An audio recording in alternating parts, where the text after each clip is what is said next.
नमस्कार विद्यार्थी मित्रांनो, तुम्हा सर्वांच्या आपल्या लाडक्या द एके अकॅडमीच्या ऑनलाईन प्लॅटफॉर्मवरती मी एजी पाटील पुन्हा हृदयाच्या तळापासून स्वागत करतोय।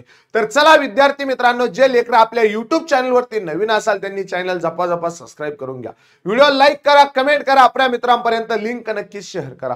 तर विद्यार्थी मित्रांनो, आज तारीख आहे 7/3/2024 यासाठी आपण एक महत्त्वाचा रेकॉर्डेड लेक्चर घेऊन इथे आलेलो आहे। तर लेकरांनो, त्याआधी एक गोष्ट तुम्हाला सांगायची की आता पोलीस भरतीच्या प्रक्रियेला सुरुवात झालेली आहे। जे विद्यार्थी मित्र पोलीस भरतीचा अभ्यास करत असतील तुमच्यासाठी लेकरांनो आपण एक बॅच इथे लॉन्च केलेली आहे। बॅच लाईव्ह प्लस रेकॉर्डेड स्वरूपाची आहे। बॅचची फी 2000 रुपये होती, यावरती 50% देऊन तुम्हाला 999 रुपयाला बॅच उपलब्ध करून दिली। पण तिथे पोलीस 2024 हा जो विद्यार्थी मित्र कुपन कोड वापरेल त्याला फक्त 799 रुपयाला ही बॅच उपलब्ध होणार आहे। बॅचचा कालावधी 12 महिने आहेत, लाईव्ह प्लस रेकॉर्डेड आहेत। 799 रुपयामध्ये अख्ख्या महाराष्ट्रात तुला कोणी देणार नाही। लाईव्ह मध्ये आपण 2023 साली जे पेपर झाले ते पेपर, 2021 साली झालेले पेपर आणि 2018 साली झालेले पेपर, या 3 वर्षाच्या पेपरचे स्पष्टीकरण आपण तिथे बघणार आहे। ओके, ज्यांना बॅच परचेस करायची त्यांनी आपली द एके अकॅडमीची ॲप डाउनलोड करा। काही अडचण असेल तर माझा नंबर आहे 93 70 70 66 79, केव्हाही मला काय करू शकतात, कॉन्टॅक्ट करू शकतात। त्यानंतर ही सामान्य ज्ञान व चालू घडामोडीची बॅच आहे। बॅचचा कालावधी 9 महिने आहेत। बॅचची फी 499 रुपये, 100 रुपये कुपन कोड आपण तिथे दिलेला आहे। त्यानंतर लई आरोग्य विभाग 50 सराव पेपर प्लस तांत्रिक घटक 3 महिन्याची बॅच आहे। बॅचची फी फक्त 151 रुपये आहे। संपूर्ण आरोग्य भरती बेसिक पासून ही बॅच आहे। बॅचची कालावधी 6 महिने, बॅचची फी 499 रुपये आहे। ओके, तर विद्यार्थी मित्रांनो, आता पहिला क्वेश्चन आपल्या समोर येतोय, पण त्याआधी झपाझपा लाईक आणून टाका, लिंक शेअर करून टाका। पहिला क्वेश्चन आहे तुमच्या समोर, स्त्री शिक्षणाची दिशा, स्त्री शिक्षणावरील लेख वृत्तपत्रात प्रकाशित झाला होता। त्या वृत्तपत्राचं नाव आपल्याला इथे विचारलेलं आहे। काय? स्त्री शिक्षणाची दिशा। स्त्री शिक्षणाची दिशा हा स्त्री शिक्षणावरील लेख टिंबटिंब या वृत्तपत्रामध्ये प्रकाशित झाला होता। क्वेश्चन पीएससी पूर्व परीक्षा 2019 ला विचारला असला तरी घाबरायचं काम नाही। केसरी, धूमकेतू, दर्पण की राष्ट्रवीच। तर विद्यार्थी मित्रांनो, आपल्या सर्वांना माहिती आहे काय, लोकमान्य टिळक म्हटल्यानंतर आपल्याला लगेच जहाल नेते आठवत्या। जहालवादी नेत्यांमध्ये लाल, बाल आणि पाल आणि त्यानंतर घोष या व्यक्तींचा समावेश होता। जहालवाद्यांचं युग 1905 पासून ते 1920 पर्यंत होतं। आपण काँग्रेसचे 3 पार्ट करतो। ब्रिटिश कालीन असणाऱ्या काँग्रेसचे 3 पार्ट झाले, 3 भाग झाले। 1885 ला काँग्रेसची स्थापना झाली, तेव्हापासून 1905 पर्यंत मवाळ युग होता। 1905 पासून ते 1920 पर्यंत जहाल युग होतं आणि 1920 पासून ते भारत स्वातंत्र्यापर्यंत महात्मा गांधी युग होतं। तर पोरांनो, आता लक्षात घ्या, आता लोकमान्य टिळक म्हटल्यानंतर आपल्याला पहिली गोष्ट आठवती, लोकमान्य टिळक यांनी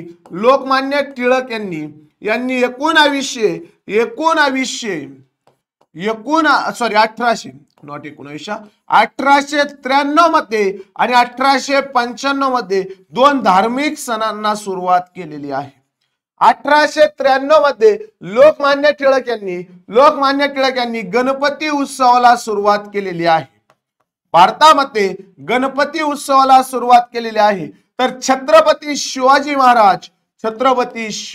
महाराज यांच्या जयंतीला लोकमान्य टिळकांनी सुरुवात केलेली आहे 1895 मध्ये। ओके, कोण होते? लोकमान्य टिळक होते पुराव। लोकमान्य टिळकांनी मांडले तुरुंगात लिहिलेला ग्रंथ कोणता, हे तो आम्हाला कमेंट बॉक्स मध्ये द्यायचं उत्तर। लोकमान्य टिळक यांनी मांडले तुरुंगात टिंबटिंब हा ग्रंथ लिहिला होता। उत्तर कमेंट बॉक्स मध्ये येणार आहे। ओके, आता लोकमान्य टिळकांचा जर आपण विचार केला तर पुराव साल होता 1881। पुराव साल होता लेकरा 1881 बाबा, साल होता 1881। 1881 ला लोकमान्य टिळक यांनी काय केलं पुराव? लोकमान्य टिळक यांनी 1881 मध्ये 2 वृत्तपत्रांची सुरुवात केलेली आहे। 2 वृत्तपत्रांची सुरुवात केलेली आहे। पहिलं वृत्तपत्र म्हणजे पुराव कोणतं रे? पुराव मराठा नावाचं वृत्तपत्र होतं। लोकमान्य टिळकांनी सुरू केलेल्या वृत्तपत्रांची नाव सांगा. पुराव, पहिलं वृत्तपत्र 4 जानेवारी 1881 ला सुरू केलेलं आहे. 1881 मध्ये वृत्तपत्राचं नाव होतं मराठा. मराठा हे वृत्तपत्राचं नाव होतं. मराठा जरी याचं नाव असलं तरी हे वृत्तपत्र इंग्रजी भाषेत होतं. लय पोरं इथे कन्फ्युज होतात. मराठा वृत्तपत्र म्हणजे मराठी भाषा अजिबात नाही. मराठा वृत्तपत्र म्हणजे इंग्रजी भाषा आणि याचे संपादक स्वतः लोकमान्य टिळक होते. याचे संपादक स्वतः कोण होते? पुरा लोकमान्य टिळक होते. लिहून ठेवा रे लेकराओ. 1881 साली लोकमान्य टिळकांनी मराठा नावाचं वृत्तपत्र सुरू केलेलं आहे आणि या मराठा वृत्तपत्राचे संपादक लोकमान्य टिळक होते. 1881 ला 6 जानेवारीला दुसरं वृत्तपत्र सुरू झालेलं आहे. त्या वृत्तपत्राचं नाव आहे केसरी. सुरुवात लोकमान्य टिळकांनीच केलेली आहे पण या वृत्तपत्राची भाषा होती पुराव मराठी. केसरी या वृत्तपत्राची भाषा होती पुराव मराठी आणि केसरी वृत्तपत्र सुरू करणारे व्यक्ती म्हणजे लोकमान्य टिळक पण याचे संपादक होते सुरुवातीला आगरकर. याचे सुरुवातीला संपादक कोण होते? आगरकर होते. आगरकर याचे संपादक कधीपासून कधीपर्यंत होते तर आगरकरांनी हा कार्यकाळ सांभाळलाय 1881 पासून ते 87 पर्यंत. 1881 पासून ते 1887 पर्यंत आगरकरांनी या वृत्तपत्राचा कारभार सांभाळलेला आहे. 1881 पासून ते 87 पर्यंत. आता 1887 ला केसरी वृत्तपत्राचा आगरकरांनी राजीनामा दिला. केसरी वृत्तपत्राचा काय दिला? राजीनामा दिला. केसरी वृत्तपत्राचा राजीनामा दिल्यानंतर 1887 पासून लोकमान्य टिळक हे स्वतः केसरी वृत्तपत्राचे संपादक बनले. लोकमान्य टिळक स्वतः केसरी वृत्तपत्राचे संपादक बनले. मग आपल्याला डोक्यात काय घालून ठेवावं लागेल पुराव? डोक्यात काय घालून ठेवावं लागेल? केसरी वृत्तपत्राचे संपादक लोकमान्य टिळक कधीपासून होते? 1887 पासून होते. सुरुवातीला केसरी या वृत्तपत्राचे संपादक कोण होते? आगरकर होते. आगरकरांनी केसरी वृत्तपत्राचा राजीनामा दिला आणि 1888 मध्ये पुराव स्वतः आगरकरांनी त्यांचं वृत्तपत्र सुरू केलं. आगरकर यांनी त्यांचं वृत्तपत्र सुरू केलं. त्या वृत्तपत्राचं नाव आहे पुराव सुधाकर. आगरकर यांनी सुरू केलेलं वृत्तपत्र कोणतं रे पुराव? सुधाकर. कोणतंही सुधाकर नावाचे वृत्तपत्र आगरकर यांनी सुरू केलेले आहेत. आगरकरांनी सुधाकर नावाचे वृत्तपत्र सुरू केलेले आहेत 1888 पासून. ओके, तर आता स्त्री शिक्षणावर जो लेख लिहिला होता स्त्री शिक्षणाची दिशा, यो स्त्री शिक्षणाची दिशा लेख आपल्याला केसरी या वृत्तपत्रामध्ये बघायला भेटतो. कुठे बघायला भेटतो? केसरी या वृत्तपत्रामध्ये आपल्याला हा लेख बघायला भेटतो. कुठे पुराव? केसरी वृत्तपत्रामध्ये. ओके, ज्याला स्क्रीनशॉट घ्यायचा त्यानं झपकन स्क्रीनशॉट घेऊन टाका. प्रत्येक पॉइंटवर पुराव क्वेश्चन विचारलेला आहे. अत्यंत महत्वाचा हा पॉइंट तुम्हाला इथे असणार आहे. केसरी वृत्तपत्राचा लेख लक्षात आला? ओके, काय? स्त्री शिक्षणाची दिशा. आता जर आपण पाहिलं दर्पण नावाचं वृत्तपत्र तर 1832 साली भारतामध्ये म्हणजे आपल्या महाराष्ट्रामध्ये जरी म्हटला किंवा बॉम्बे प्रांतामध्ये म्हटला तरीही चालेल. 1832 साली या वृत्तपत्राची सुरुवात झालेली आहे. या वृत्तपत्राची सुरुवात झाली तेव्हा भारताचा गव्हर्नर म्हणजे आपण म्हणतो ना तेव्हा तो बंगालचाच होता. 1833 ला तो भारताचा बनला.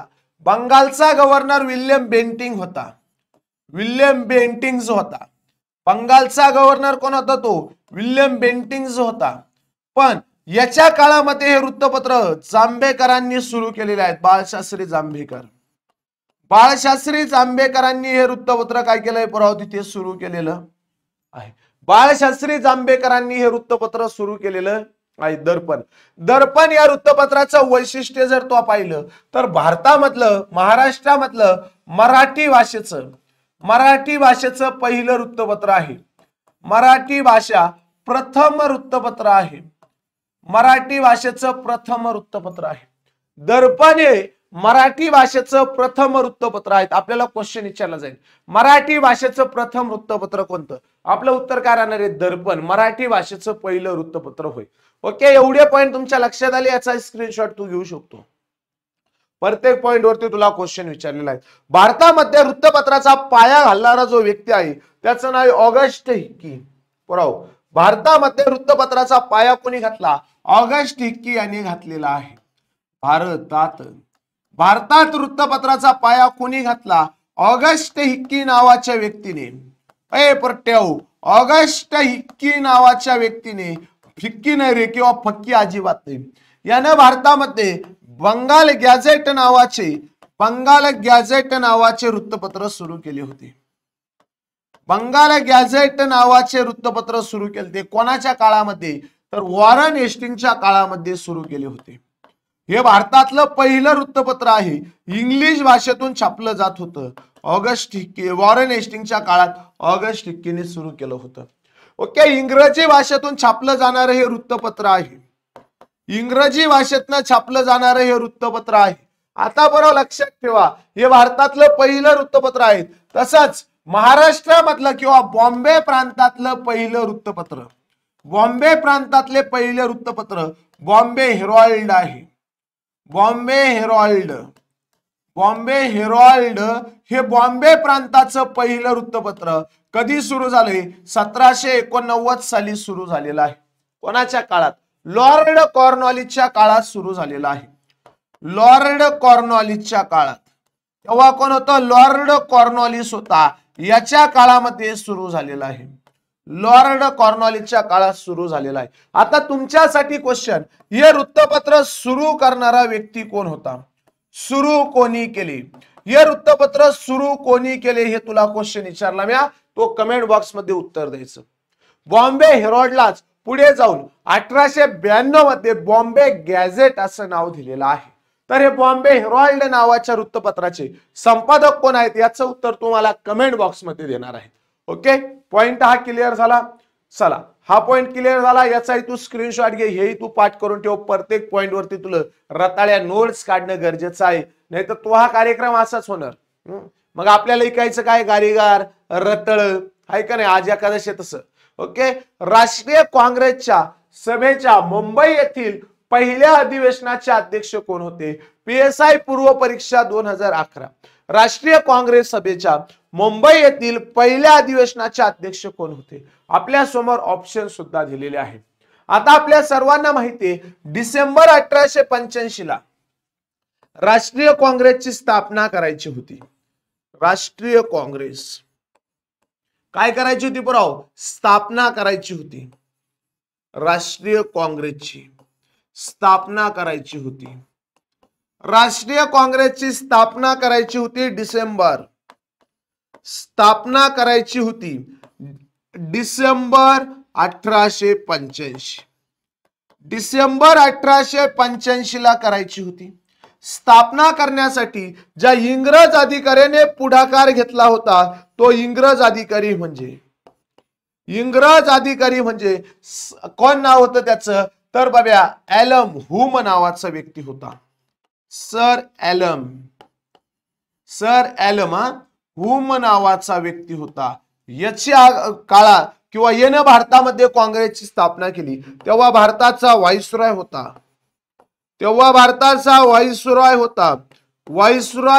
कोण रे पराव?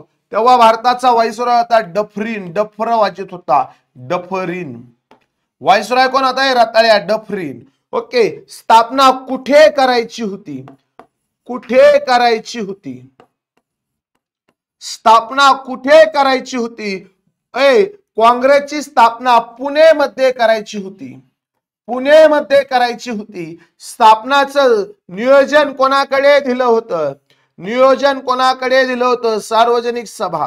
सार्वजनिक काका यांनी स्थापन केलेली. नियोजन कोणाकडे होतं? सार्वजनिक सभेकडे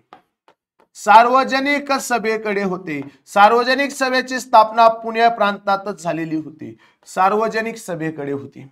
नियोजन करण्याचं काम सार्वजनिक सभेकडे होतं. पुण्यामध्ये कोणत्या आजाराने धुमाकूळ घातला? पुण्यामध्ये कोणत्या आजाराने धुमाकूळ घातला होता? तर पराव पुण्यामध्ये ज्या आजाराने धुमाकूळ घातला त्या आजाराचं नाव होतं कॉलरा. काय आजार होता? कॉलरा. पुण्यामध्ये पसरला कॉलरा सारखा साथीचा रोग, म्हणून सार्वजनिक सभेची स्थापना करण्यासाठी मुख्यालय निवडलं मुंबई. मुख्यालय निवडलं कुठे? मुंबई. सार्वजनिक सभेची स्थापना करण्यासाठी मुख्यालय निवडलं मुंबई. तेव्हाच बॉम्बे, आत्ताची मुंबई.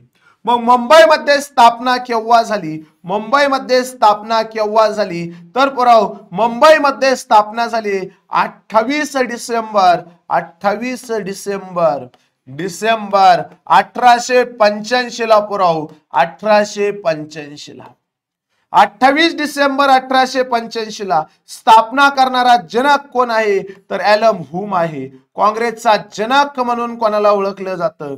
काँग्रेसचा जनक म्हणून कोणाला ओळखलं जातं? ॲलन ह्यूम नावाच्या इंग्रज अधिकाऱ्याला ओळखलं जातं. काँग्रेसला स्थापना करण्यासाठी विरोध करणारा व्यक्ती कोण आहे? तर डफरीन यानं काँग्रेसच्या स्थापनेसाठी पूर्णपणे विरोध तिथे केला होता. काय केला पुराव? विरोध केला होता. काँग्रेसची स्थापना झाली तेव्हा 1885 ला किती प्रतिनिधी हजर होते? तर 72 सदस्य हजर होते.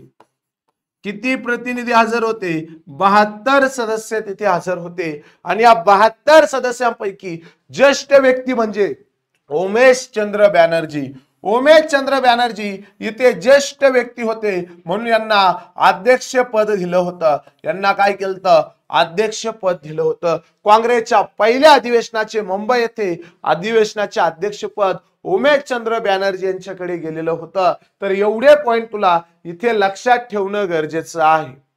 कुठे करायची होती? पुण्यात करायची होती. कुठे केली? मुंबईला केली. मुंबईला का केली? कारण पुण्यामध्ये कॉलरा नावाच्या साथीच्या रोगानं धुमाकूळ घातला होता.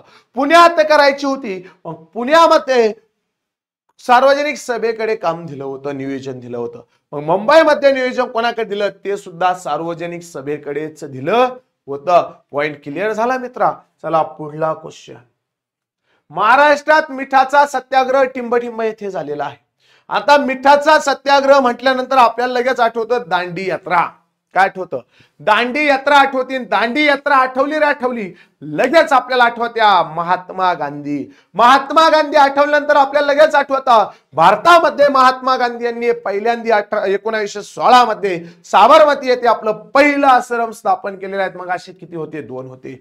पहिला आश्रम म्हणजे साबरमती आश्रम त्यांचा आहे. ओके. तर बघा 12 मार्च ते 6 एप्रिल 12 मार्च 1930 ते 6 एप्रिल 1930 हा दांडी यात्रेचा कार्यकाळ आहे. 1930 हा दांडी यात्रेचा कार्यकाळ आहे. दांडी यात्रेला सुरुवात कुठून झाली? सुरुवात असहकार चळवळीला सुरुवात महात्मा गांधींनी दांडी यात्रेपासून केलेली आहे. सुरुवात कुठून झाली? सुरुवात झाली साबरमती येथून. साबरमती आश्रम गुजरात राज्यात आहे. साबरमती नदीच्या काठी. ओके. गुजरात नावाच्या राज्यात आहे. त्यानंतर शेवट कुठे झाला? दांडीच्या समुद्र किनाऱ्यावर. दांडीच्या समुद्र किनाऱ्यावर 6 एप्रिलला गांधीजींनी मीठ उचललं आणि सकाळी काय केले? तिथे प्रार्थना केलेली आहे. दांडी समुद्र शेवट झाला. समुद्र शेवट झाला. महात्मा गांधींनी दांडी यात्रा केल्यामुळे महात्मा गांधींना कुठे कारवास भोगावा लागला? तर महात्मा गांधींना येरवडा येथे पुण्याला काय केलं होतं? कैद केले होते. काय केले ते? कैद केले होते. त्यावेळेस महाराष्ट्रामध्ये सुद्धा मिठाचा सत्याग्रह सुरू होता. महाराष्ट्रामध्ये वडाळा मालवण आणि शिरोडा. वडाळा, मालवण व शिरोडा या मोठ्या भागांमध्ये काय झालता रे? मिठाचा सत्याग्रह झाला होता. वडाळा, मालवण आणि शिरोडा महाराष्ट्रामध्ये वडाळा, मालवण आणि शिरोडा इथे मिठाचा सत्याग्रह झालेला होता. आता पुराव जंगल सत्याग्रह सुद्धा याच काळामध्ये पेटला होता. जिथे मिठाचा सत्याग्रह नाही तेथे जंगल सत्याग्रह सुरू होता. जंगल सत्याग्रहाचं मुख्यालय म्हणजे महाराष्ट्रातील आताच्या अहमदनगर जिल्ह्यातील संगमनेर हे ठिकाण होतं. संगमनेर हे ठिकाण जंगल सत्याग्रहाचे मुख्यालय होते. ओके. तर संगमनेर आपण म्हणतो ना हे ठिकाण जंगलासाठी आहे. बाकीचे वडाळा, मालवण, शिरोडा हे कशासाठी आहे? मिठासाठी आहे. तर हे मिठाचा सत्याग्रह इथे झालेला होता. Point clear? पुढला क्वेश्चन. टिंबटिंब महाराष्ट्रातील पहिला सशस्त्र क्रांतिकारक होय. महाराष्ट्रातील पहिला सशस्त्र क्रांतिकारक किंवा महाराष्ट्रातील पहिले सशस्त्र क्रांतिकारक यांच्याबाबत आपण ऑलरेडी एक व्हिडिओ आपल्या युट्यूब चॅनलवरती अपलोड केलेली आहे. ती व्हिडिओ ज्यांनी पाहिली नसेल त्यांनी पाहून घ्या. वासुदेव बळवंत फडके, ज्यांना आपण महाराज असे म्हणतो, महाराज कोणत्या नावाने ओळखलं जायचं ना, महाराज या नावाने ओळखलं जायचं. हे काय करायचे, इंग्रजांच्या संपत्तीची लूट करायचे आणि ती गरीब दुबळ्यांमध्ये नेऊन वाटायचे. म्हणून यांना महाराज ही पदवी दिली होती. पुणे, सातारा, सांगली, कोल्हापूर या भागामध्ये यांनी मोठ्या प्रमाणात धुमाकूळ घातलेला होता. महाराष्ट्राचे होते. महाराजांनी अनेक लोकांना एकत्र करून, अनेक समाजाला एकत्र करून उठाव तिथे केलेला होता आणि हे पहिले सशस्त्र क्रांतिकारक म्हणून काय केलं जातं, ओळखलं जातं. 1857च्या उठावानंतर यांनी काय केलं, आपला उठाव केलेला होता. महाराज यांनी इंग्रजांच्या येथे रेल्वे खात्यामध्ये आणि पोस्ट ऑफिस मध्ये सुद्धा काम केलेलं आहे. दोन्ही पॉइंट लक्षात ठेवणं तुम्हाला काय गरजेचं आहे. तर वासुदेव बळवंत फडके. ओके. कोणत्या कायद्याने मुस्लिमांसाठी विभक्त मतदारसंघ निर्माण केला होता, तर पुरा आपल्याला माहितीये ब्रिटिश ईस्ट इंडिया कंपनीचे भारतामध्ये आगमन केव्हा झाले रे पोट्ट्याहो. आता एक एक पॉइंट तो लक्षात ठेवायचा तुला गरजेचं आहे. ब्रिटिश ईस्ट इंडिया कंपनीचे भारतामध्ये आगमन केव्हा झाले. ब्रिटिश ईस्ट इंडिया कंपनीचे भारतात आगमन झाले 1608 ला. पण ब्रिटिश ईस्ट इंडिया कंपनीची स्थापना कधीची रे पुराव, ब्रिटिश ईस्ट इंडिया कंपनीची स्थापना कधीची रे पुराव, ब्रिटिश ईस्ट इंडिया कंपनीची स्थापना 31 डिसेंबर 1600 ची. ब्रिटिश ईस्ट इंडिया कंपनीचा पहिला भारतात आलेला इंग्रज अधिकारी कोण रे, कॅप्टन हॅकिंग्स. कॅप्टन हॅकिंग्स कोण बनेगा करोडपती, यातलं करोडाचा क्वेश्चन होता. कॅप्टन हॅकिंग्स. ब्रिटिश ईस्ट इंडिया कंपनीने पहिली वखार स्थापन करण्यासाठी मुघल बादशाह जहांगीर याची परवानगी मागितली होती. मुघल बादशाह जहांगीर म्हणजे ब्रिटिश ईस्ट इंडिया कंपनीचे भारतात आगमन झाले तेव्हा मुघल बादशाह कोण होता, जहांगीर होता. 1605 पासून ते 1627 पर्यंत मुघल बादशाह जहांगीर याचा कार्यकाळ आहे. ब्रिटिश ईस्ट इंडिया कंपनीचे भारतामध्ये आगमन झाले तेव्हा मुघल बादशाह कोण होता, तेव्हा मुघल बादशाह जहांगीर होता. ब्रिटिश ईस्ट इंडिया कंपनीने ब्रिटिश ईस्ट इंडिया कंपनीला जहांगीरने परवानगी दिली नाही म्हणून स्वाली नावाचे युद्ध झाले. स्वालीचे युद्ध केले. हे स्वालीचे युद्ध कोणामध्ये झाले, तर हे झाले पोर्तुगीज आणि ब्रिटिशांमध्ये. पोर्तुगीज आणि ब्रिटिशांमध्ये झालेले आहे.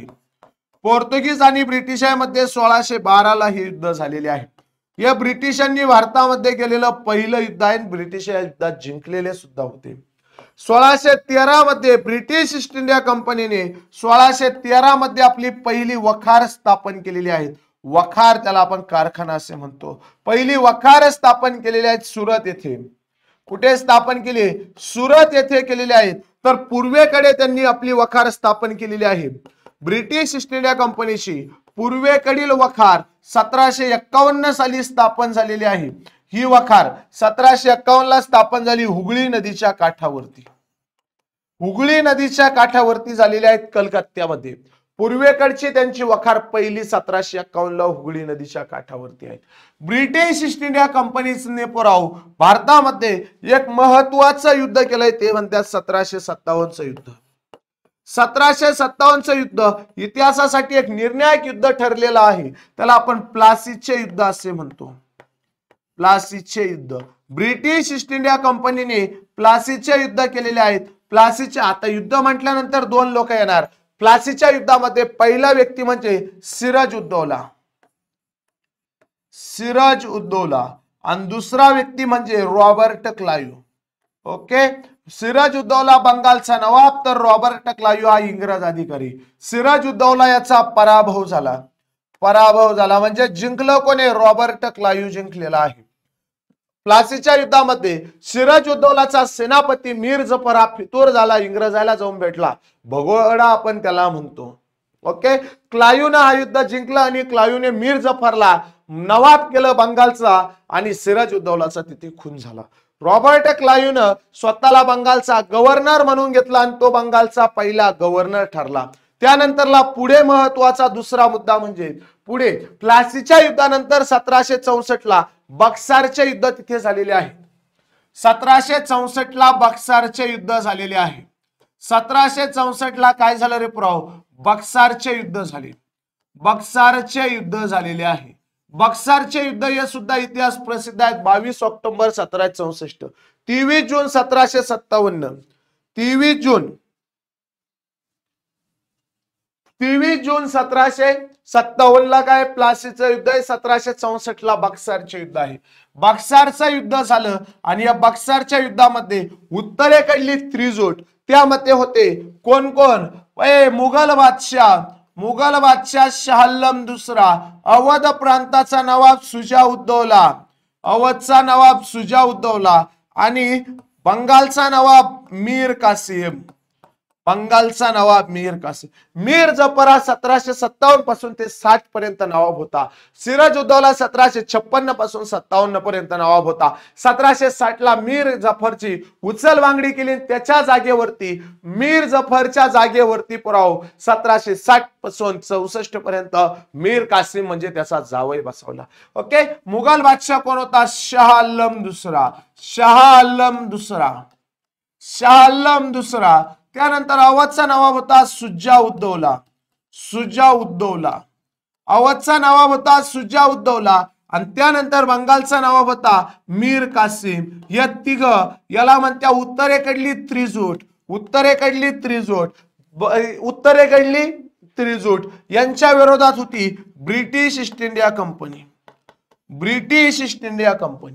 यांच्या विरोधात कोण होतं? British east India company. आता तुमच्यासाठी माझा क्वेश्चन, बक्सारच्या युद्धामध्ये ब्रिटिश ईस्ट इंडिया कंपनीच्या विरोधामध्ये जे युद्ध झालं होतं बक्सारचे, ओके, त्यामध्ये ब्रिटिश ईस्ट इंडिया कंपनीचा सरसेनापती म्हणून कोणत्या व्यक्तीने नेतृत्व केलं याचं उत्तर तुम्ही कमेंट बॉक्स मध्ये मला द्यायचं. ओके. तर या तिघांचाही पराभव झाला आणि हे जे बक्सार प्रांत आहे ना, हे बक्सार प्रांत वर्तमान मध्ये बिहार नावाच्या राज्यात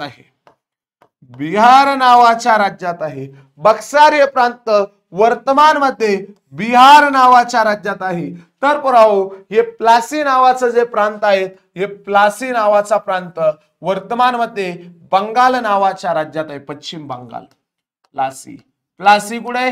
पश्चिम बंगाल नावाच्या तेव्हाचा बंगाल प्रांतात आहे. ओके. पप बब. ओके, राहील लक्षात. पप बब. ओके. तर आता इथे या तिघांचाही पराभव झालेला आहे. मग काय झालं? या प्लासीच्या युद्धामध्ये ब्रिटिश ईस्ट इंडिया कंपनीने आपला पाया भारतात घातला. बक्सारच्या युद्धात त्याची इमारत उभी केली आणि त्यानंतरला ब्रिटिश ईस्ट इंडिया कंपनीचा प्रसार होत गेला. बक्सारच्या युद्धामुळे बिहार, ओरिसा हे प्रांत ब्रिटिश ईस्ट इंडिया कंपनीच्या ताब्यात आले. ब्रिटिश ईस्ट इंडिया कंपनीचा प्रसार होत गेला. मग आता ब्रिटिश ईस्ट इंडिया कंपनीवर नियंत्रण ठेवलं पाहिजे, त्यासाठी भारतामध्ये त्यांनी पहिला कायदा केला. त्याला आपण नियामक कायदा असे म्हणतो. काय म्हणतो? नियामक कायदा. या कायद्याला आपण रेग्युलेटिंग ऍक्ट असे म्हणतो. कायदा केला 1773 साली. ब्रिटिश ईस्ट इंडिया कंपनीचा भारतातला पहिला कायदा म्हणजे नियामक कायदा, त्याला आपण रेग्युलेटिंग ऍक्ट असे म्हणतो. वॉरन हेस्टिंगने हा कायदा लागू केलेला आहे. कायदा कुणी लागू केला पुराव? वॉरन हेस्टिंग नावाच्या इंग्रज अधिकाऱ्याने लागू केलेला आहे. वॉरन हेस्टिंग्ज नावाच्या इंग्रज अधिकाऱ्याने हा कायदा लागू केलेला आहे. कायदा पुराव वॉरन हेस्टिंगने लागू केला. या कायद्यानुसार भारतात 1774 ला कलकत्ता येथे सर्वोच्च न्यायालयाची स्थापना झालेली आहे. कलकत्ता येथे सर्वोच्च न्यायालय स्थापन झालेलं आहे. पुराव काय झालंय? सर्वोच्च न्यायालय स्थापन झालेलं आहे. ओके. याचा कोणाला स्क्रीनशॉट घ्यायचा घेऊन टाका रे पुराव एकदा. ओके. महत्वाचे मुद्दे. सर्वोच्च न्यायालय स्थापन झाले 1774च्या कायद्या 73च्या कायद्यानुसार 74 ला. त्यानंतरला दुसरा कायदा त्यांनी लागू केला आहे 1781 चा सुधारणा कायदा. 1773च्या कायद्यामध्ये सुधारणा करण्यासाठी हा कायदा लागू केला होता. 1784 साली ब्रिटनमध्ये निवडणुका झाल्या, पिट्स याचे सरकार आले. या पिट्सने 1784 ला त्याच्या नावाचा कायदा केला, त्याला पिट्स इंडिया ऍक्ट असे म्हणतात. Pitt's India act, Pitt's India act असे म्हणतात. आता तुला क्वेश्चन विचारला पोलीस भरतीला, पिट्स इंडिया ऍक्ट कोणत्या वर्षी लागू झालेला आहे? 1784 ला लागू झालेला आहे. ओके. त्यानंतरला 1793 मध्ये ब्रिटिश ईस्ट इंडिया कंपनी भारतात रद्द करून राणीचा किंवा राजाचा कारभार सुरू करायचा, यासाठी 1793 साठी पहिला कायदा केला, त्याला सनदी कायदा फर्स्ट असे म्हणतात. सनदी कायदा फर्स्ट असे म्हणतात. या सनदी कायद्यानं पहिला सनदी कायदा कोणाच्या काळात झाला? लॉर्ड कॉर्नवॉलिसच्या काळात झाला. लॉर्ड कॉर्नवॉलिसच्या काळात हा कायदा झालेला आहे. लॉर्ड कॉर्नवॉलिसने हा कायदा पारित केलेला आहे 1793 साली. तर या कायद्यानुसार ब्रिटिश ईस्ट इंडिया कंपनी भारतामध्ये पुढे 20 वर्षे व्यापार सुरू ठेवील. या नियामक कायद्यानुसार बंगालचा गव्हर्नर गव्हर्नर जनरल बनला. बंगालचा गव्हर्नर जनरल हे पद भेटलं. गव्हर्नरला गव्हर्नर जनरल नावाचं पद भेटलं आणि वॉरन हेस्टिंग हा पहिला गव्हर्नर जनरल ठरला. ओके. तर 1793 चा सनदी कायदा आला कॉर्नवॉलिसच्या काळामध्ये. पुढे 20 वर्षे ब्रिटिश ईस्ट इंडिया कंपनीचा भारतासोबत व्यापार सुरू राहील. त्यानंतर पुढचा कायदा केला 20 वर्षांना 1813 साली. दुसरा सनदी कायदा, सेकंड चार्टर ऍक्ट आपण त्याला म्हणतो. दुसरा सनदी कायदा. दुसऱ्या सनदी कायद्यानुसार ब्रिटिश ईस्ट इंडिया कंपनीचा भारतातला व्यापार बंद केला. ब्रिटिश ईस्ट इंडिया कंपनीचा भारतातला व्यापार बंद झाला. ब्रिटिश ईस्ट इंडिया कंपनीचा भारतातील व्यापार बंद झाला. व्यापार बंद झाला. पण काय झालं माहिती का? चीन सोबत चहाचा नाफूचा व्यापार कायम पुढे 20 वर्ष राहिला. ओके. हा कायदा करणारा लॉर्ड हार्डिंग सेकंड नावाचा गव्हर्नर होता. लॉर्ड हार्डिंग सेकंड नावाचा, फर्स्ट, लॉर्ड हार्डिंग फर्स्ट नावाचा गव्हर्नर इथे होता. त्यानंतर पुढे तिसरा कायदा आला 1833 चा. 1833 चा तिसरा सनदी कायदा आला. तिसरा सनदी कायदा आला. Third chartered act. तिसरा सनदी कायदा ज्या गव्हर्नरच्या काळात आला त्याचं नाव होतं Lord William Bentinck. Lord William Bentinck नावाच्या गव्हर्नरच्या काळात आलेला आहे. या कायद्यानुसार ब्रिटिश ईस्ट इंडिया कंपनीचा संपूर्ण व्यापार बंद झाला. संपूर्ण व्यापार बंद झाला अशी तरतूद करण्यात आली. या 1833 च्या कायद्यानुसार भारतामध्ये भारताचा गव्हर्नर जनरल असं पद आलं. Governor general. 1773 च्या कायद्यानं बंगालचा गव्हर्नर जनरल. 1757 ला प्लासीचं युद्ध, बंगालचा गव्हर्नर रॉबर्ट क्लाइव्ह. 1773 चा कायदा, बंगालचा गव्हर्नर जनरल वॉरन हेस्टिंग.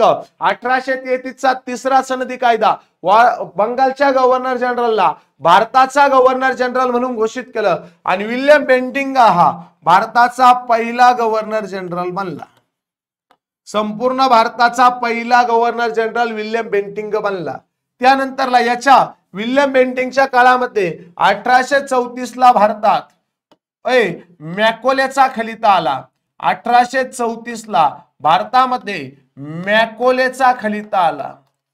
मॅकोलेचा खलिता आला आणि या खलित्यानुसार भारतात इंग्रजी शिक्षणाला 1835 ला सुरुवात झाली. इंग्रजी शिक्षणाला याच विल्यम बेंटिंगने सुरुवात केलेली आहे. यल धरा. ओके. तुला अवघड जाताना रताळ्या तर तू यल धरा, मला नाही, मला त्रास नको देऊ. पुढला पॉइंट 1853 ला तिसरा सनदी कायदा, चौथा सनदी कायदा आला. 1853 ला चौथा सनदी कायदा आला. चौथा सनदी कायदा आला. या चौथ्या सनदी कायद्याच्या वेळेस गव्हर्नर होता भारताचा कोण? Dull housie. डल हाऊसीच्या काळात हा आलेला आहे. डल हाऊसीच्या काळात हा कायदा आलेला आहे. डल हाऊसीच्या काळात. ओके. या कायद्यात सांगितले ब्रिटिश ईस्ट इंडिया कंपनी केव्हाही रद्द केली जाईल. ब्रिटिश ईस्ट इंडिया कंपनी केव्हाही रद्द केली जाईल. केली का नाही? केली जाईल. ब्रिटिश ईस्ट इंडिया कंपनी केव्हाही रद्द केली जाईल. असे 4 सनदी कायदे आले. त्यानंतरला 1857चा मोठा उठाव झाला, हे आपल्याला माहिती आहे. एकदम महत्वाचे मुद्दे तुला इथे सांगितलेले आहेत. ओके, एकदा झपकेण्याचा स्क्रीनशॉट मारून घे, हे पाठ करून टाक. ब्रिटिश ईस्ट इंडिया कंपनी केव्हाही रद्द केली जाईल. ब्रिटिश ईस्ट इंडिया कंपनी केव्हाही रद्द केली जाईल. मग आता 1857चा मोठा उठाव झाला पुराव, आणि 1857च्या उठावामध्ये लॉर्ड कॅनिंग नावाचा गव्हर्नर होता. याच्या काळामध्ये 1 नोव्हेंबर 1858ला राणीचा जाहीरनामा आलाय. 1858ला राणीचा जाहीरनामा आलाय. राणी जाहीरनामा आलाय. जाहीरनामा आलाय. हा जाहीरनामा कोणत्या राणीच्या काळात आलाय? राणी कोण होती? राणी व्हिक्टोरिया होती. व्हिक्टोरिया, राणी व्हिक्टोरिया होती. या जाहीरनाम्यानुसार ब्रिटिश ईस्ट इंडिया कंपनी रद्द करण्यात आली. ब्रिटिश ईस्ट इंडिया कंपनी रद्द करण्यात आली. या जाहीरनाम्याला अहलाबाद दरबारात वाचलं गेलं. अहलाबाद दरबार, अहलाबाद दरबारात वाचलं गेलं. वाचणारा व्यक्ती म्हणजे लॉर्ड कॅनिंग होता. वाचणारा व्यक्ती म्हणजे लॉर्ड कॅनिंग होता. लॉर्ड कॅनिंगने हा कायदा पारित केला 1858चा. 1858चा कायदा पारित केला, आणि या कायद्यानुसार लॉर्ड कॅनिंग हा भारताचा व्हाईसरॉय झाला. आणि मग पराव भारताचा पहिला व्हाईसरॉय कोण आहे? लॉर्ड कॅनिंग आहे. लॉर्ड कॅनिंग हा भारताचा पराव पहिला व्हाईसरॉय आहे. त्यानंतरला पुढे 1861चा कायदा आला. हा कायदा उच्च न्यायालय स्थापन करण्यासाठी होता. उच्च न्यायालय. त्यानंतरला 1861ला भारतीय नोट प्रेस कायदा आला. भारतीय नोट प्रेस कायदा आला. भारतीय चलन कायदा आपण त्याला म्हणतो. नोटांसाठी हा कायदा आणला. या कायद्यानुसार भारतात बँक ऑफ कलकत्ता, तिला बंगाल म्हटलं, bank of Bombay, bank of Madras पहिल्यांदा नोटा छापत होत्या. 1921ला त्यांचं एकत्रीकरण झालं, तिथून इम्पेरियल बँकेचं रूपांतर झालं. 1861 नंतर पुराव 1909 साली जो कायदा आला त्या कायद्याला म्हणतात मॉर्लो मिंटो कायदा. मॉर्लो मिंटो कायदा. काय म्हणत्या? मॉर्लो मिंटो कायदा. मिंटो कायदा असे म्हणतात. मॉर्लो मिंटो कायद्यामध्ये मॉर्लो हा कोण होता? हा भारत मंत्री होता. भारतात भारत मंत्री हे पद कधी आलंय? 1858च्या कायद्यानं आलेलं आहे. भारत मंत्री होता. मिंटो हा कोण होता? हा व्हाईसरॉय होता. व्हाईसरॉय होता. या दोघांनी मिळून हा कायदा केलेला आहे. या कायद्यामध्ये बंगालची फाळणीची सुद्धा रद्द करण्याची घोषणा होती.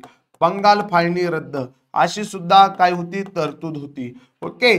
त्यानंतरला या कायद्यामध्ये जॉर्ज पंचम भारतात आगमन कसं करायचे त्याची तरतूद होती. जॉर्ज पंचमच्या आगमनाची तरतूद होती.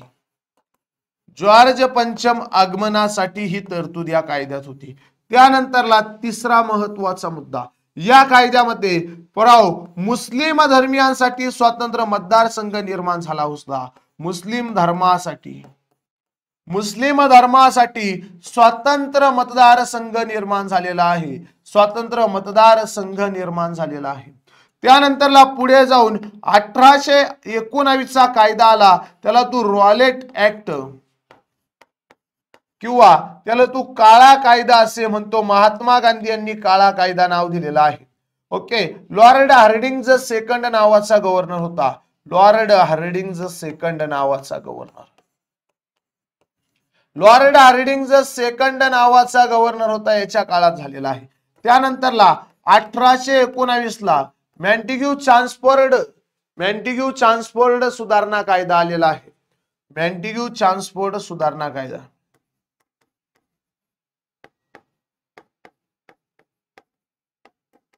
सुधारणा कायदा. एक मॅन्टिग्यू हा कोण होता? हा भारताचा मंत्री होता. भारत मंत्री. चान्सफोर्ड हंगामी गव्हर्नर होता. व्हाईसरॉय.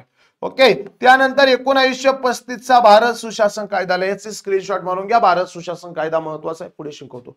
मॅन्टिग्यू चान्सफोर्ड सुधारणा कायद्यानुसार शीख धर्मियांसाठी स्वतंत्र मतदारसंघ. शीख धर्मासाठी स्वतंत्र मतदारसंघ, इथे पुराव शीखांना मतदानामध्ये समाविष्ट करून घेतलं, शीख धर्मियांना. इथे भारताची पार्लमेंट स्थापन करण्यात आली, हाऊस ऑफ पीपल आणि स्टेट ऑफ काउन्सिल असे तिचे सभागृह होते. या मॉन्टेग्यू ट्रान्सपोर्ट सुधारणा कायद्यानुसार 1921 ला लोकलेखा समितीची स्थापना झालेली आहे. लोकलेखा समितीमध्ये 22 सदस्य आज काम करतात, 15 सदस्य लोकसभेतले, 7 सदस्य राज्यसभेतले. ओके, चला लगेच पुढला पॉइंट घेऊ. चला पुढला पॉइंट घेऊ लगेच, एकदा स्क्रीनशॉट मारा, लाईक हाना झपाझपा. 1935 चा कायदा. 1935 चा कायदा म्हणजे भारत सुशासन कायदा. भारत सुशासन कायदा. भारत सुशासन कायदा. भारत सुशासन कायदा. कायद्याची अंमलबजावणी किंवा कायदा लागू झाला 1937 ला. 1937 ला विधानसभा आणि विधान परिषदेची स्थापना झाली, विधिमंडळाची स्थापना झाली, विधिमंडळ स्थापन झालं, विधानसभेच्या निवडणुका झाल्या. निवडणुकीमध्ये प्रथमच महिलांचा समावेश, निवडणुकीमध्ये महिला आणि कामगार वर्गाचा समावेश. कामगार वर्ग, निवडणुकीमध्ये महिला आणि कामगार वर्ग आलं. त्यानंतर पुढे निवडणुका झाल्या. या कायद्याने 1937 ला भारतापासून बर्मा, ब्रह्मदेश, म्यानमार, बर्मा काय केला, वेगळा केला. बर्मा काय केला, वेगळा केला. भारतामध्ये राज्य व आपण चीफ कमिशनरचे प्रांत 11 राज्य, 6 चीफ कमिशनरचे प्रांत याचाही पाया घातलेला आहे. त्यानंतर 18 जुलै 1947 ला भारतात महत्वाचा कायदा लागू झाला. या कायद्याला म्हणत्या काय, भारत स्वातंत्र्याचा कायदा. भारत स्वातंत्र्य कायदा. भारत स्वातंत्र्याचा कायदा 18 जुलैलाच लागू झालाय बाब्या. ओके, 1947. कायदा लागू करणारा व्यक्ती होता लॉर्ड माउंटबॅटन. माउंटबॅटन. तेव्हा ब्रिटनचा पंतप्रधान होता ऍटली. ब्रिटनचा पंतप्रधान कोण होता, ऍटली होता. तर लॉर्ड माउंटबॅटन हा कायदा लागू केलेला आहे. तर हे दोन कायदे तुमच्यासाठी खूप महत्वाचे आहेत. सर्वांना समजला असेल 100% मला खात्री आहे. काय प्रश्न होता आपला, तर कोणत्या कायद्याने मुस्लिमांसाठी विभक्त मतदारसंघ निर्माण केला. 1909 च्या मॉर्लो मिंटो कायद्यानुसार मुस्लिमांसाठी स्वतंत्र मतदारसंघ तिथे निर्माण झालेला आहे. सर्वांना समजलं, येस. चला पुढला क्वेश्चन काय पाहूयात. ओके, खालीलपैकी कोणते शिखर अमरावती जिल्ह्यात सर्वोच्च शिखर आहे. खालीलपैकी कोणते शिखर हे अमरावती जिल्ह्यामध्ये सर्वोच्च शिखर आहे. वैराट, अस्तंभ, हनुमान की पुढे तोला. तर बरोबर आपल्या सर्वांना माहिती आहे, महाराष्ट्राचा जर विचार केला तर महाराष्ट्राचा कणा म्हणून ओळखली जाणारी पर्वतरांग जी आहे तिला आपण सह्याद्री पर्वत असे म्हणतो. सह्याद्री पर्वताचे दुसरे नाव जे आहे त्याला आपण पश्चिम घाट असे म्हणतो. खूप वेळेस परवा हा क्वेश्चन विचारलेला आहे, पश्चिमेला असल्यामुळे पश्चिम घाट. महाराष्ट्रातील सर्वात उंच शिखर, महाराष्ट्रातलं सर्वात उंच शिखर जे आहे हे महाराष्ट्रातलं सर्वात उंच शिखर म्हणजे कोणतं रे, कळसुबाई आहे. कळसुबाई महाराष्ट्रातले सर्वात उंच शिखर आहे. ओके, 1646 1646 मीटर याची उंची आहे. अहमदनगर नावाच्या जिल्ह्यात आहे. ओके, त्यानंतरला महाराष्ट्रातील सर्वात उंच किल्ला जर म्हटलं, सर्वात उंच किल्ला, सर्वात उंच किल्ला, महाराष्ट्रातला सर्वात उंच किल्ला जर म्हटलं तर किल्ल्याचं नाव आहे साल्हेर. महाराष्ट्रातील सर्वात उंच किल्ला साल्हेर आहे. 1567 मीटर. जिल्हा आहे नाशिक नावाचा. साल्हेर हे शिखर महाराष्ट्रातलं दुसरं उंच शिखर आहे. कसं, महारी सप्तशृंगीची कळसुबाई, साल्हेर, महाबळेश्वर, हरिश्चंद्रगड आणि सप्तशृंगी हे 5 शिखर महाराष्ट्रातील सर्वात उंच आहे. त्यातलं दुसरं साल्हेर आहे. पण साल्हेर हा एक किल्ला सुद्धा आहे. कळसुबाई फक्त शिखर आहे, साल्हेर हा एक किल्ला सुद्धा आहे. म्हणून महाराष्ट्रातला सर्वात उंच किल्ला साल्हेर आहे. ओके, आता जर आपण विदर्भात गेलो तर विदर्भामध्ये प्रमुख डोंगररांग म्हणजे गावीलगत टेकड्या आहे. विदर्भातील प्रमुख डोंगररांग म्हणजे गावीलगत टेकड्या आहेत. उत्तरेकडे आहेत गावीलगत टेकड्या, तटावरती आहे. ओके, गावीलगत टेकड्या उत्तरेकडे आहेत. ओके, सातपुडा पर्वताचा भाग, यामध्ये वैराट नावाचं विदर्भात शिखर आहे. याची उंची 1177 मीटर आहे. 1177 मीटर अमरावती जिल्ह्यात आहे. हे विदर्भातलं सर्वात उंच शिखर आहे. अमरावती जिल्ह्यातलं सर्वात उंच शिखर आहे. भारतात सातपुडा पर्वत रांगेचा जर विचार केला, भारतात सातपुडा पर्वत रांगेचा आहे. काय करू? सातपुडा पर्वत रांग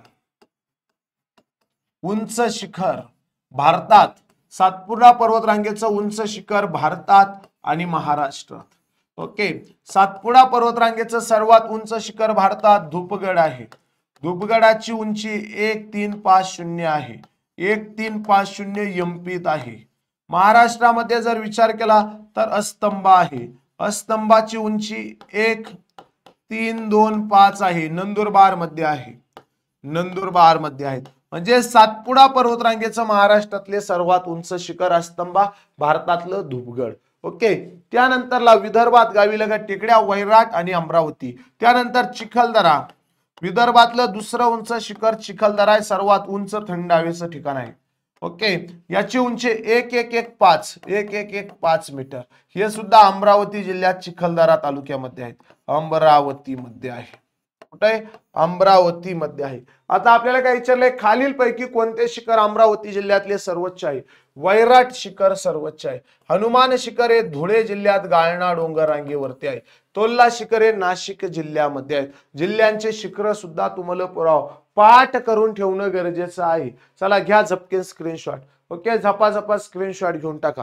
ओके, तर हा क्वेश्चन तुम्हाला होमवर्क साठी, याचं उत्तर तुम्ही कमेंट बॉक्स मध्ये द्यायचं. 2011च्या जनगणनेनुसार महाराष्ट्राची लोकसंख्या किती होती? ओके, ऑप्शन आपल्या समोर आहे, त्याचं उत्तर सर्वांनी कमेंट बॉक्स मध्ये द्यायचं. ज्या विद्यार्थी मित्रांना आपले लेक्चर जॉईन करायचे आहेत, ही पोलीस भरतीची ऑनलाईन रेकॉर्डेड बॅच आहे. लाईव्ह प्लस रेकॉर्डेड बॅच आहे. बॅचचा कालावधी पुरावा 12 महिने. फी फक्त 799 रुपये. ज्यांना बॅच परचेस करायची त्यांनी आपली द एके अकॅडमीची ऍप डाउनलोड करा. काही अडचण असेल तर माझा मोबाईल खाली दिसतोय तुम्हाला, 93 70 70 66 79. केव्हाही तुम्ही काय करू शकता रे पुराव, मला तिथे कॉन्टॅक्ट करू शकतात. ही आपली संपूर्ण सामान्य ज्ञान चालू घडामोडीची 9 महिन्याची बॅच आहे. 499 रुपये. फक्त मराठी व्याकरणाची बॅच आहे 299 रुपये. 12 महिन्याचा कालावधी. फक्त गणित बुद्धिमत्तेची बॅच आहे 399. 12 महिन्याचा कालावधी. काही अडचण असेल तर माझा नंबर इथे, केव्हाही तुम्ही मला कॉन्टॅक्ट करू शकतात. तर चला विद्यार्थी मित्रांनो, भेटूया पुढील नवीन लेक्चर मध्ये. तोपर्यंत चांगला अभ्यास करा. जे लेकरं युट्यूब चॅनलवरती असाल त्यांनी चॅनल सबस्क्राईब करा. Thank you so much.